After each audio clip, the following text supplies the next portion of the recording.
Hello and welcome to another midweek Wardy's Waffle. A lot going on this week, so you're getting, I'm afraid, bombarded with Wardy's Waffles because the NFU Conference, as you saw in last night's video, we just had the NFU National Conference, and I've recorded all the presentations, all the bigger speeches, if you like, and I'm going to be putting those up this week one by one every night. So tonight it's the turn of the British Prime Minister Rishi Sunak, and he came and gave his vision for farming, announced new packages for help. So let's crack on with this update, and here's Rishi for the next probably 15-20 minutes, including questions from some of the audience. So we'll see you at the end. Thank you so much. For those of you that know me well, you know that I'm not good, and I'm probably struggling with my emotions a bit, and huge thanks to you. But I'm standing worse than between you and your lunch. I'm standing between you and the Prime Minister. So without further ado, for the first time, I believe, since 2008, since the Prime Minister addressed this conference, it gives me enormous pleasure to welcome the Prime Minister, Rishi Sunak.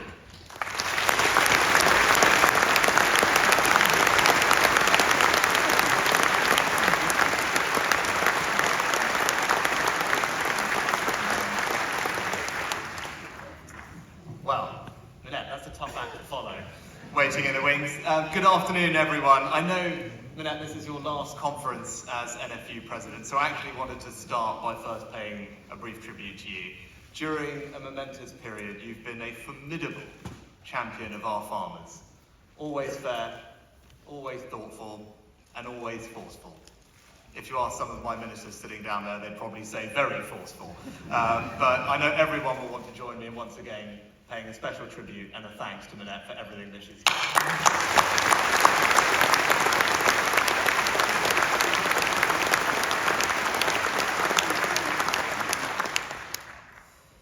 9 years ago, I gave my maiden speech in the House of Commons.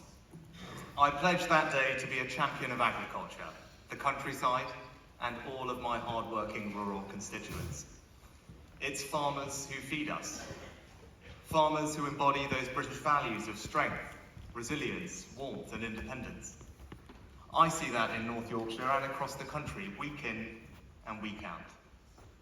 I've spent time in our auction marts, walked the fields up and down in Swaledale and Wensleydale, enjoyed our high-quality British meat, which, let me tell you, we'll continue to support people to eat. I visited upland farms, hill farms, arable and livestock farms. I even tried my hand at milking once, not very successfully, I must say. But I see firsthand the long hours that you work, the weather that you contend with, the family businesses that you support, the communities you build, the beautiful countryside, the pastures, the hedgerows, the fields that would not be the same without you. You do it not for praise or high reward, but to put food on our tables, to maintain a tradition and a way of life, and to steward our landscape. It's part of who we are, and we don't celebrate you enough. And so, on behalf of the nation, I just wanted to say thank you. Now, while the importance of farmers will never change, farming is going through its biggest change in a generation. And as you do so, this government will be by your side. You've been dealing with soaring global prices in things like fuel and fertiliser. So we've been working hard to get inflation down from 11% to 4% now. And we're increasing payments in our farming schemes by an average of 10%. You're dealing with climate change and extreme weather too.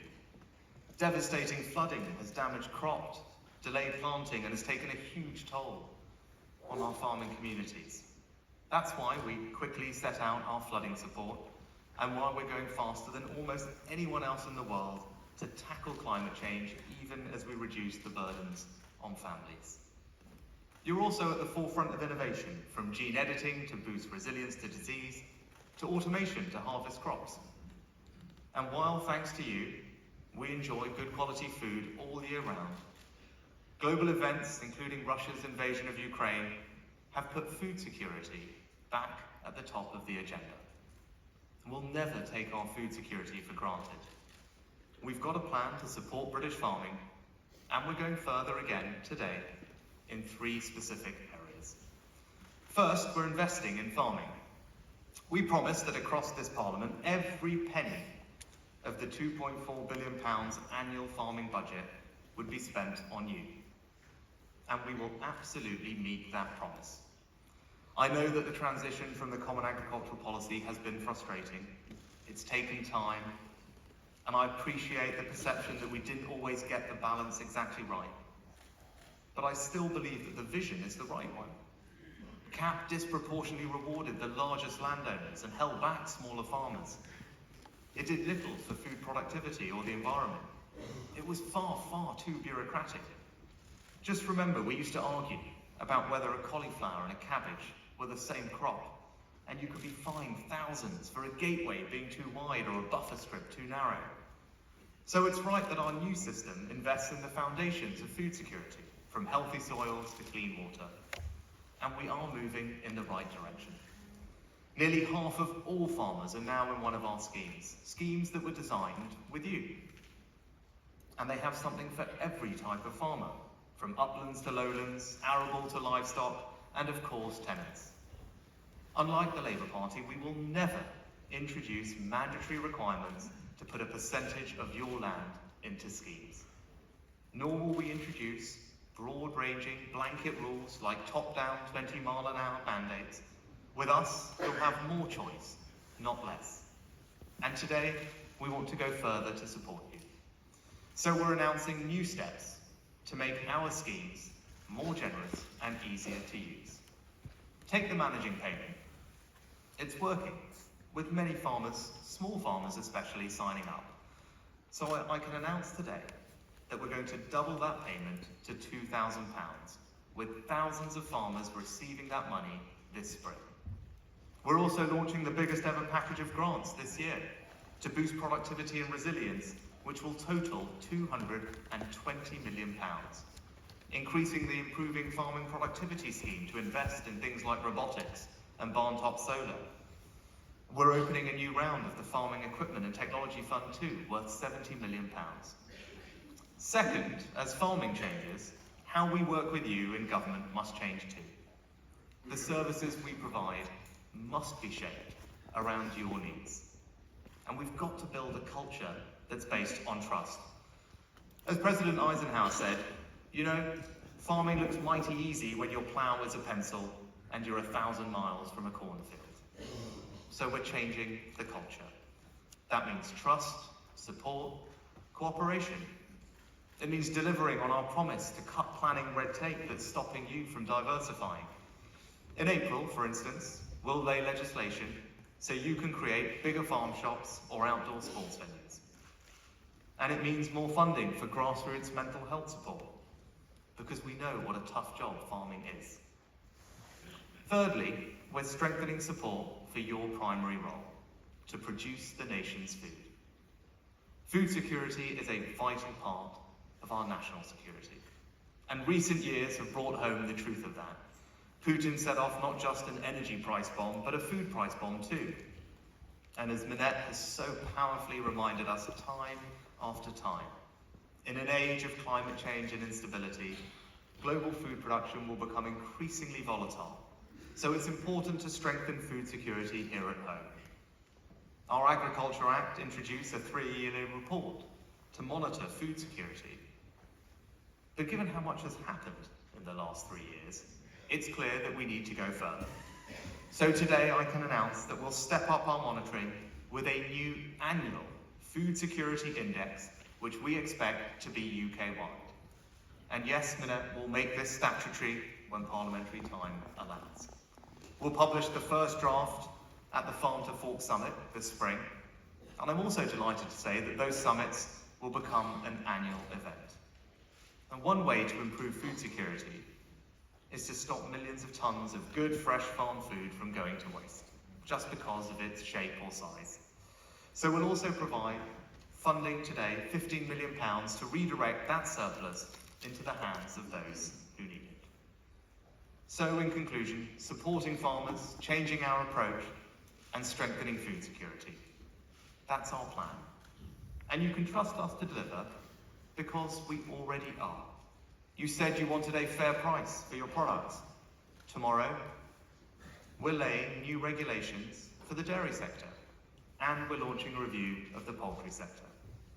You asked for fair treatment in our trade deals, so we're standing up for farmers in those negotiations, whether it's with Canada or anybody else. You asked for a fairer, more supportive regulatory system, and we've reformed our approach, cutting penalties for minor issues already down by 40%. But more than this, you can trust us, because I know how important my neighbours, our farmers, all of you truly are. You help support millions of jobs, add billions to our economy, shape the landscape, but most of all, you produce the food we need. Food that is some of the best and highest quality anywhere in the world. And that's why I say to all of you and to Britain's farmers, just as I did in my very first speech in Parliament, I've got your back. Thank you very much. And yes, we'll talk a little bit about the inward side of the trade deals, but it's why we're able to open up new markets, because people desperately want what we produce in this country. And we think we've done that successfully, whether it's putting our land back on supermarket shelves in the US, CPTPP, other deals, which is very positive. But you're right, we need to make sure that our farmers aren't undercut.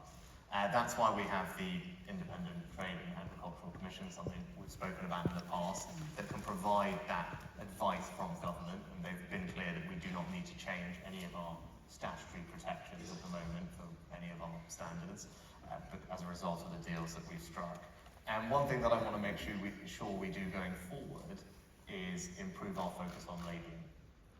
It's making sure that our shoppers, when they're out and about in their supermarkets, know exactly what they are buying, what standards it's produced to, where there are differences. That should be clear and transparent, because what we can't have is some products masquerading as something else, and that's not fair.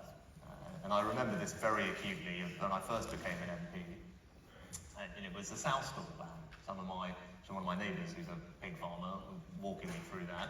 And again, this is dating back years and years, but you'll remember, right? It was a European-wide piece of welfare legislation, well-intentioned, but again, we implemented it before anyone else did, and then suddenly you could be buying pork pies in the supermarket. Behind and recognise that the public good that is being offered by farmland, and I would also add to this of many members who have been very reliant on extraction for irrigating crops. The fact that we're wasting diffuse water into the sea, we need to be able to have more on-farm reservoirs to store water, move water.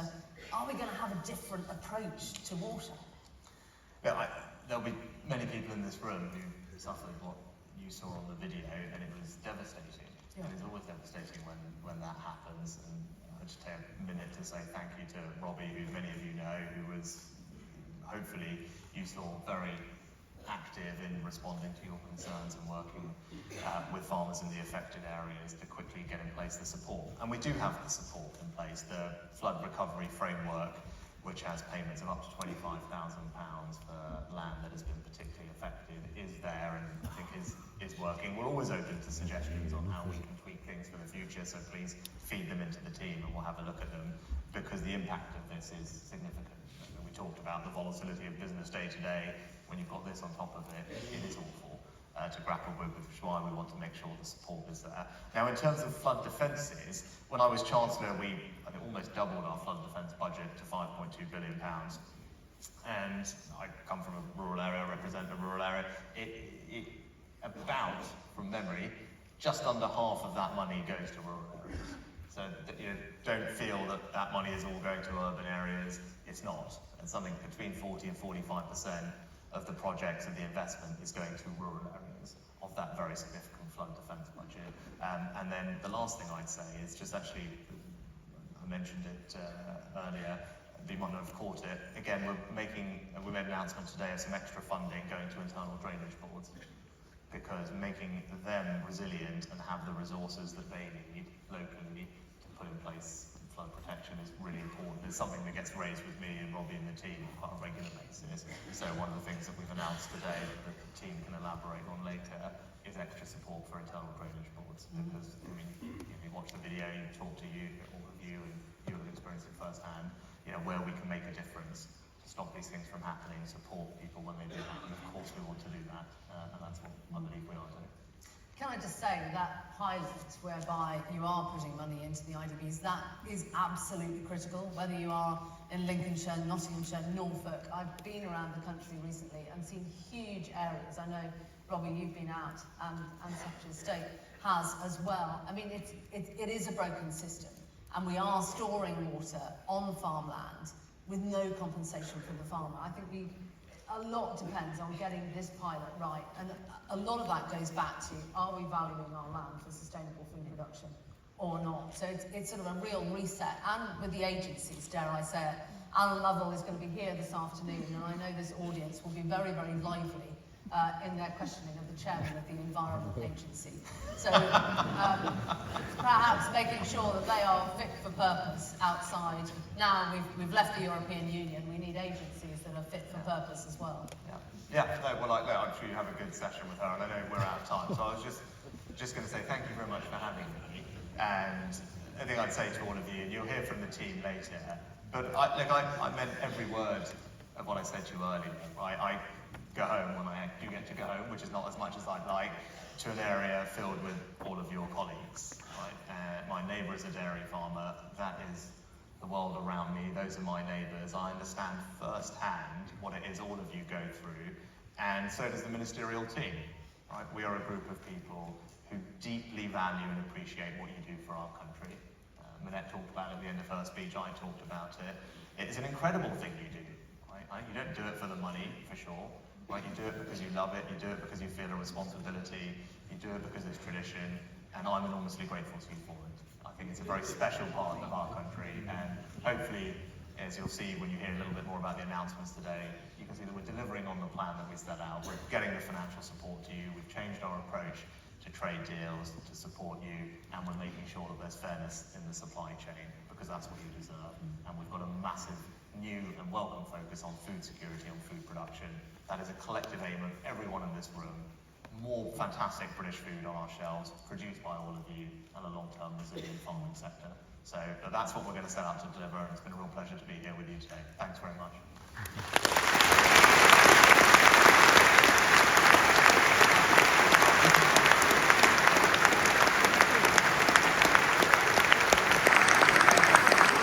So there you go, quite an interesting talk, I thought. I will say for once we have got a DEFRA team that I think understands farming better than anything, with Steve Barclay at the top, and then Mark Spencer underneath him, and then Robbie Moore as well. And I know Robbie and Mark, and they're helping us with the floods a lot. So, and then Steve's got us a constituency in Cambridgeshire where there's a lot of farmers. So for once we've got a team at DEFRA that do understand farming and are doing a lot to help us with the floods. Anyway, hope you enjoyed this update. Tomorrow night it's the turn of Anne Lovell, who is chairman of the Environment Agency, and I give his presentation and also my question I get put to him, which that's tomorrow night. So thanks for watching, we'll see you tomorrow.